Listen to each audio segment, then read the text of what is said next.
നമസ്കാരം. തിരഞ്ഞെടുപ്പിലെ തോൽവി സംബന്ധിച്ച് CPI സംസ്ഥാന സെക്രട്ടറി ബിനോയ് വിശ്വം തുറന്ന കത്തെഴുതിയത് കഴിഞ്ഞ ദിവസമാണ്. പാർട്ടി പ്രവർത്തകർ തിരുത്തൽ നടപടികളിലേക്ക് കടക്കണമെന്ന് നിർദ്ദേശിക്കുന്ന കത്താണെങ്കിലും കത്തിലെ കുത്ത് പലപ്പോഴും ഭരണത്തിലെ ഉന്നതർക്കും അതിനെ നയിക്കുന്ന മുഖ്യമന്ത്രിക്കുമാണ്. CPM-നുള്ളിൽ നിന്നും പിണറായിക്കെതിരെ കടുത്ത വിമർശനം ഉയരുമ്പോഴാണ് ഘടകകക്ഷി നേതാക്കളും മുനവെച്ച വാക്കുകളും ഉപദേശവുമായി എത്തുന്നത്. പ്രതീക്ഷിക്കാത്ത പരാജയമാണ് ഇടതുമുന്നണിക്ക് ഉണ്ടായത്. യാഥാർത്ഥ്യങ്ങളെ തൊടാത്ത വ്യാഖ്യാന പാടവം കൊണ്ടോ ഉപരിപ്ലവമായ വിശകലന സാമർഥ്യം കൊണ്ടോ പരിഹരിക്കാനാവാത്ത പ്രശ്നമാണ് മുമ്പിലുള്ളത്. ശീലിച്ചു പോന്ന പതിവ് ഉത്തരങ്ങൾ കൊണ്ട് ഇപ്പോഴത്തെ സാഹചര്യം മറികടക്കാമെന്ന് കരുതരുത്. ജനങ്ങളിലേക്ക് പോകാനും അവരിൽ നിന്ന് പാഠം പഠിക്കാനുമുള്ള കമ്മ്യൂണിസ്റ്റ് കർത്തവ്യം മറക്കരുതെന്നാണ് ബിനോയ് വിശ്വം തുറന്ന കത്തിൽ ചൂണ്ടിക്കാട്ടുന്നത്. എല്ലാറ്റിനേക്കാളും വലിയവർ ജനങ്ങളാണ്. അവരോട് ഇടതുപക്ഷം ഇടപഴകേണ്ടത് നിറഞ്ഞ കൂറോടെയും വിനയത്തോടെയും ആകണം.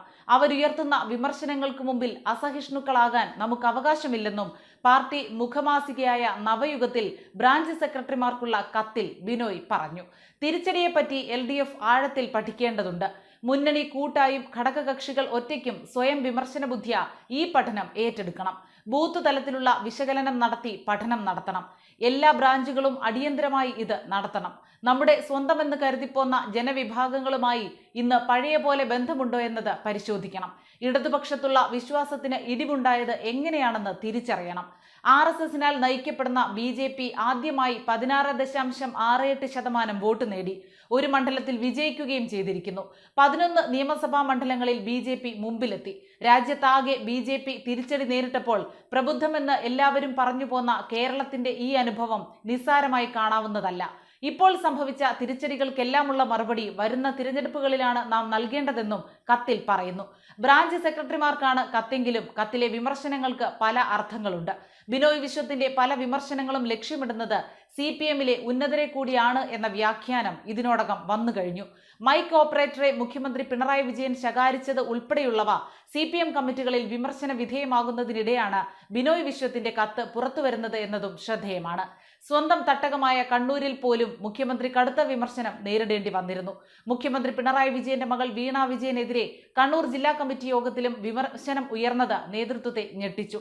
ചരിത്രത്തിൽ ആദ്യമായാണ് മുഖ്യമന്ത്രിക്കും കുടുംബത്തിനുമെതിരെ സ്വന്തം തട്ടകമായ കണ്ണൂരിൽ നിന്നും ആരോപണമുയർന്നത്. മുഖ്യമന്ത്രിയുടെ മകൾ വീണയുടെ കമ്പനിയായ എക്സാലോജിക്കിൽ നടത്തിയ മാസപ്പടി വിവാദം പൊതുസമൂഹത്തിൽ പാർട്ടിക്ക് അവമതിപ്പുണ്ടാക്കിയെന്നാണ് കണ്ണൂരിലെ ഒരു മുതിർന്ന നേതാവ് കഴിഞ്ഞ ദിവസം നടന്ന തിരഞ്ഞെടുപ്പ് അവലോകന ജില്ലാ കമ്മിറ്റി യോഗത്തിൽ തുറന്നടിച്ചത്. ഈ വിമർശനങ്ങളിൽ മുഖ്യമന്ത്രി കടുത്ത അസ്വസ്ഥനാണെന്നാണ് റിപ്പോർട്ട്. കരിമണൽ കർത്തയോട് മാസപ്പടി വാങ്ങി എന്ന വിവാദത്തിൽ വീണ എന്തുകൊണ്ട് പ്രതികരിക്കുന്നില്ലെന്നും ഇദ്ദേഹം ചോദിച്ചു. പാർട്ടി നേതാവായ AK ബാലനല്ല വീണയ്ക്കെതിരെ ഉയരുന്ന സാമ്പത്തിക ആരോപണങ്ങൾക്ക് മറുപടി നൽകേണ്ടത്. മുഖ്യമന്ത്രിയും കുടുംബവും ഈ കാര്യത്തിൽ മൗനം പാലിക്കുന്നത് പാർട്ടിയെ സംശയത്തിന്റെ നിഴലിൽ നിർത്തുകയാണെന്നും മുതിർന്ന നേതാക്കളിൽ ഒരാൾ ആരോപിച്ചു. മുഖ്യമന്ത്രിക്കെതിരെയുള്ള വിമർശനം കത്തിക്കയറുന്നതിനിടെ തടസ്സപ്പെടുത്തിക്കൊണ്ട് MV ഗോവിന്ദൻ ഇടപെട്ട് രക്ഷാപ്രവർത്തനം നടത്തുകയായിരുന്നു.